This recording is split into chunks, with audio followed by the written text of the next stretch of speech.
₹1500 6% લેખે 8 માસનું વ્યાજ મુદ્દલ કેટલું થાય? અહીંયા આપણને વ્યાજ મુદ્દલ શોધવાનું કહ્યું છે.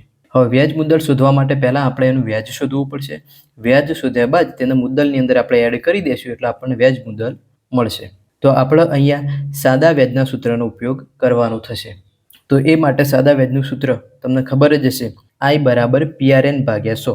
તો સાદા વ્યાજનું સૂત્ર મૂકીએ, I બરાબર PRN ભાગ્યા 100, જેની અંદર તમે કહી શકો I એટલે વ્યાજ જે આપણે શોધવાનું છે, P એટલે આપણી મુદ્દલ જે આપણને કેટલી આપી છે ₹1500, R એટલે વ્યાજનો દર ઇન્ટરેસ્ટ ઓફ રેટ આપણને આપેલો 6%, અને N એટલે સમય જે આપણને આપેલો છે 8 માસ એટલે કે 8 મહિના. આ સૂત્રની અંદર આપણે મહિનાની અંદર સમય મૂકવાનો નથી, આપણને અહીંયા સમય વર્ષની અંદર મૂકવાનો છે. તો પહેલાં તો તમારે આ જે માસ આપે ને તેને વર્ષની અંદર ફેરવવા પડશે, અને આપણને ખબર જ છે દરેકને કે એક વર્ષની અંદર 12 મહિના હોય, તો આ માસના આપણા વર્ષની અંદર ફેરવવા હોય તો તેને 12 વડે ભાગવા પડે. તો અહીંયા 8ને તમારે 12 વડે ભાગી દેવાના, એટલે તમારા આ 8 માસ હતા તે વર્ષની અંદર કન્વર્ટ થઈ જશે. તો અહીંયા આપણે લખી દઈશું 8/12, એટલે આ થઈ ગયું વર્ષ. હવે સૂત્રની અંદર કિંમતો મૂકવાની થશે. I તો શોધવાનું જ છે, સૂત્રની અંદર ડાયરેક્ટ કિંમત મૂકીએ.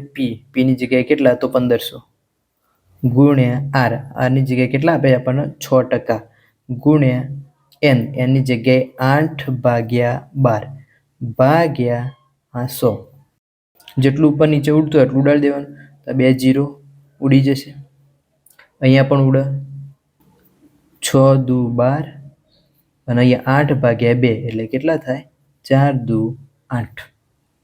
ફરીથી 0 0 તો 0 0 ઉડી ગયા, અહીંયા 12 હતા અને અહીંયા 6, તો 6 દુ 12 એટલે 2 વધે, અને અહીંયા 8/2 એટલે 4 દુ 8, વધ્યા કેટલા 15 અને 4, તો 15 ચોક 60.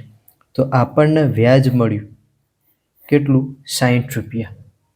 આ વ્યાજ આપણને ₹1500 મૂડી 6% લેખે 8 મહિના માટે મૂકીએ તો આટલું વ્યાજ ભરવું પડે. હવે આપણે શું શોધવાનું છે? વ્યાજ મુદ્દલ. તો વ્યાજ મુદ્દલ બરાબર વ્યાજ પ્લસ મુદ્દલ. વ્યાજ કેટલું 60, અને મુદ્દલ આપણી કેટલી હતી ₹1500, તો 1500 એટલે 1560 વ્યાજ મુદ્દલ થશે. આ પ્રકારે ગણિત અને રિઝનિંગના લગતા કોઈ પણ દાખલા તમને ના આવડતા હોય તો કોમેન્ટની અંદર જણાવજો, હું તમને જરૂરથી મદદ કરીશ. વિડીયો ગમે તો લાઈક કરો, અને સ્પર્ધાત્મક પરીક્ષાની તૈયારી કરતા મિત્રોને શેર કરો, અને આવી જ માહિતી માટે અમારી ચેનલને સબસ્ક્રાઈબ કરો.